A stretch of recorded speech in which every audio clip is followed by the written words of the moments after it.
welcome a brother from another mother. He is here, and I love what he's doing out in the world. He is now the professor and chair of pathology at Howard University and the co-author of a new book, Death in Custody. Let me welcome back to the show, Dr. Roger Mitchell. Hello. Hi. Hey, Karen, how's it going? It's Welcome, going man. well. How Welcome. are you? How are you? What's You up, you Tyler? I'm good. I'm good. Thanks for having me. It's always good to be here on the Karen Hunter Show with the fam. I appreciate you. You have a connection to Morgan, right? Outside of one of my best friend's daughter is there right now, and I was on the phone with him last night as soon as I heard to make sure that my little niece was safe and sound. Other than that, no, I don't have a Yeah. direct connection with Morgan. But I know a lot of your mission, and you are on a mission, which is why I love what you're doing. Is around this violence, this gun violence, and it's not just what police do, but there's a conversation to be had, and it's all connected because it's systemic. That's right. How should we be navigating these spaces right now? Because I'm careful to not demonize, the college, because I'm not ever going to do that. At the Yeah. same time, there's something happening in this world that is it seems irreparable, but I feel like it may not be. Well, like you said, I've been looking at violence as a public health issue for a very, very long time, wherever it shows its face. And I'll tell you right now, I don't have the specifics on Morgan on what that active shooter looked like, or why that individual, and what access that individual had, or what his or her motivations were. But we have a love affair in this country with our guns. And I don't demonize guns either, because they are part of our constitutional right. But we are in a place right now where we're going to have to start making some really hard choices. And our hard choices are: do we pick our babies, or do we pick our guns? And so we're going to have to do something different, that makes that choice clearly evident, because right now it's not clearly evident. It's squishy. There's a lot of gray. There's a lot of mixed talk. And I think this is a time where we can really be black and white about the decisions we're making. And violence is a very complex issue, whether it's smoldering urban violence and is directly connected to our history of slavery in this country, or whether it's urban white rural violence that is associated with poverty, or whether it's the active shooter that may have some mental health and some racism involved in it. So there's not a single brand of violence, just like there's not a single brand of cancer in this country. But we take time to understand the different types of cancer through different organs, and try to eradicate that cancer as a whole. We need to be doing the same thing with violence. And quite frankly, there's not the money in the NIH and not the money in the CDC that researches violence and gun violence the way cancer's research, or hypertension's research, or diabetes. But yet violence is the number one killer of adolescents in this country. Mm. And you honed in your book, Death in Custody, How America Ignores the Truth and What We Can Do About It, on this issue of death in custody, people who lose their lives in custody. And I often say, we have a justice system that says you're innocent until proven guilty. Then how are so many people not getting due process?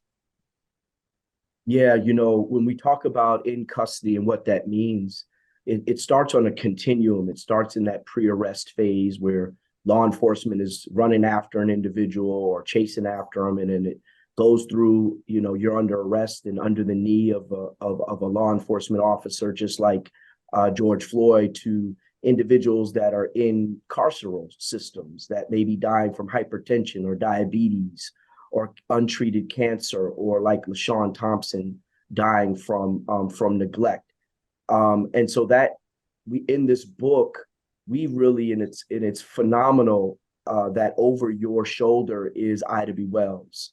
And we start this book off in the first chapter talking about lynching and the work of Ida B. Wells. And the through thread, Karen, is that journalists, advocates, lawyers have been the ones holding up this issue of death in custody. It hasn't been our federal government. And so there right now, if you were to ask, is there a database to tell us accurately how many people are dying in custody along that continuum that I described, not just homicides, but naturals and suicides and things of that nature? If you were to ask if there is a database, the answer is no. No one is collecting data.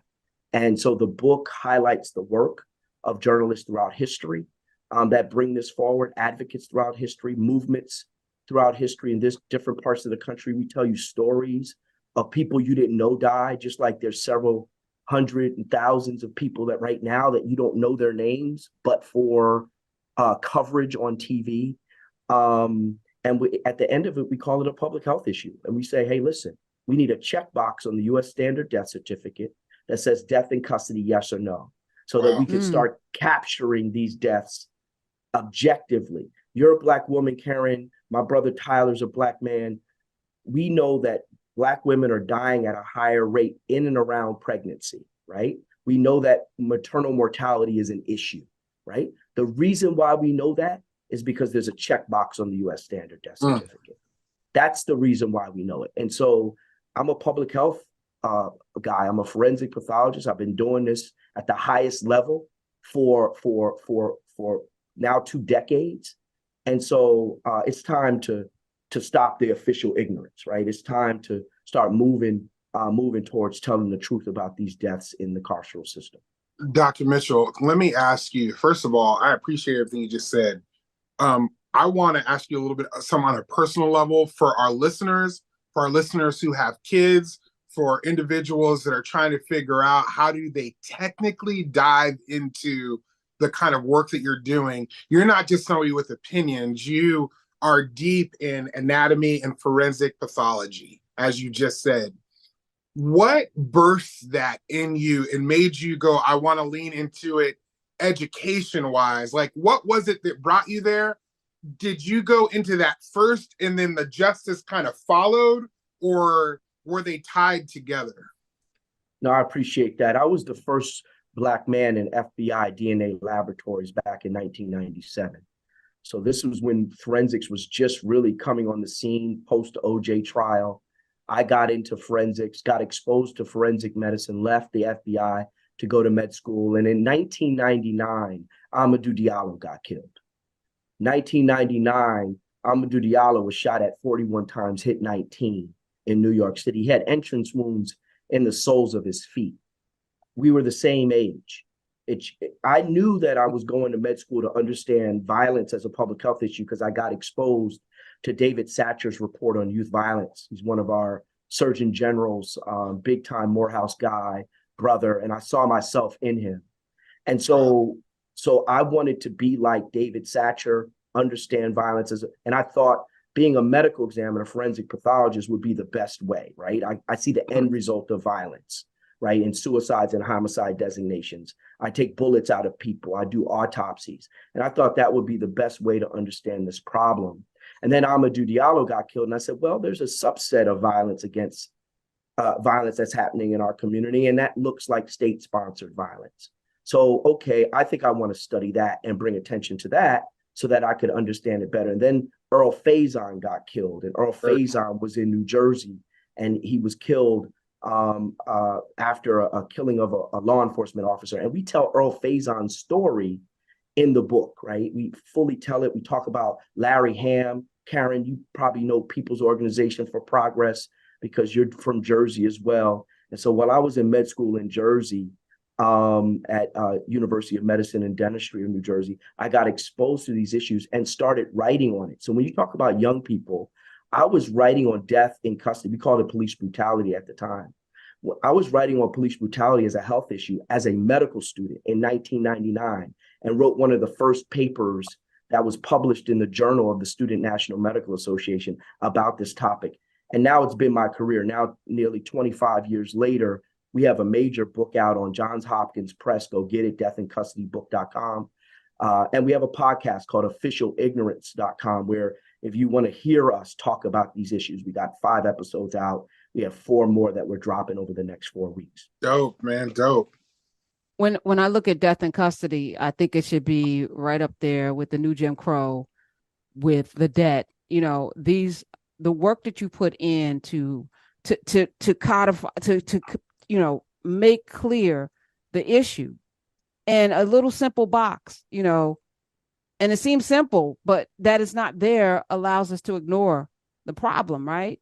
And you're making it front and center. What moves can we make, the listeners, to get that box on the death certificate?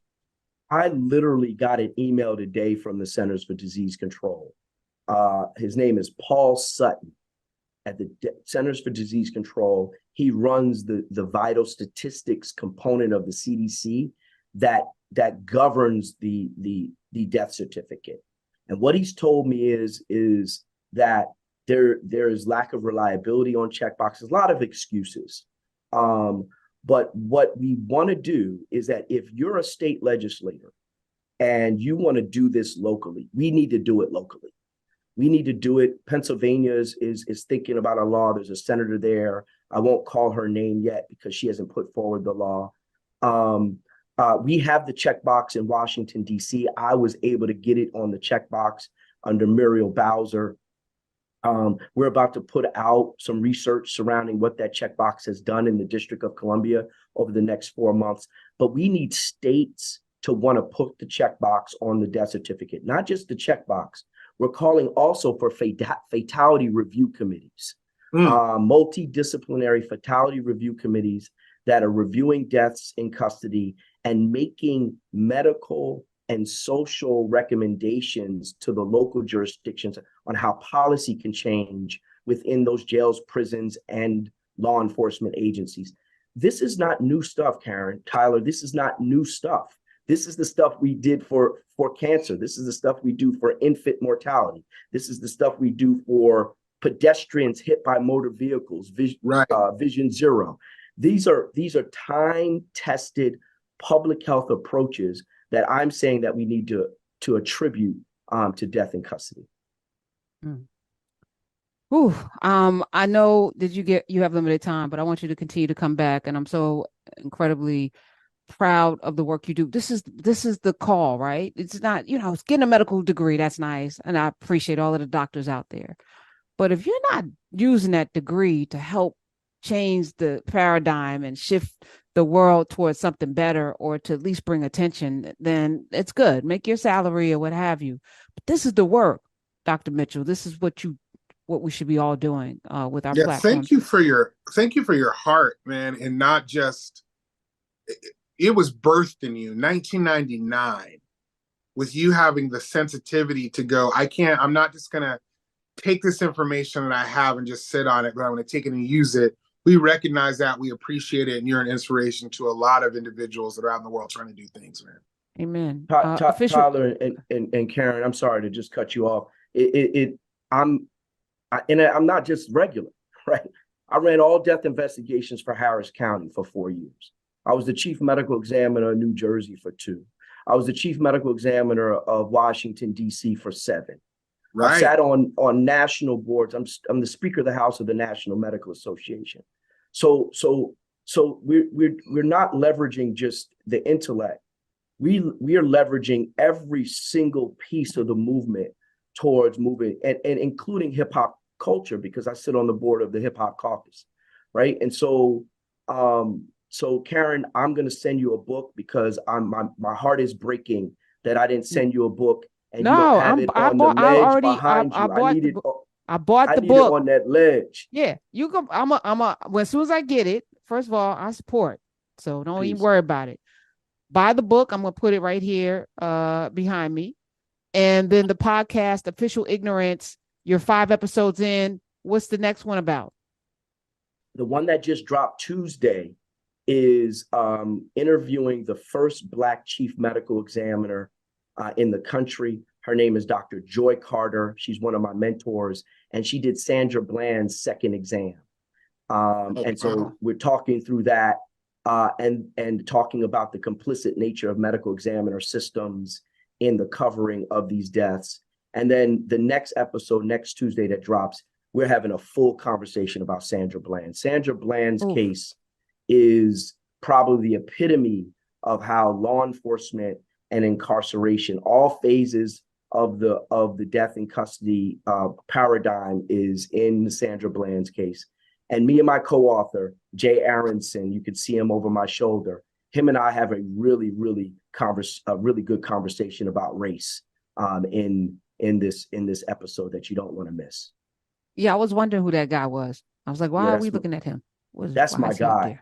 Yeah, okay, he's a human rights professor out of Carnegie Mellon. Phenomenal, brilliant.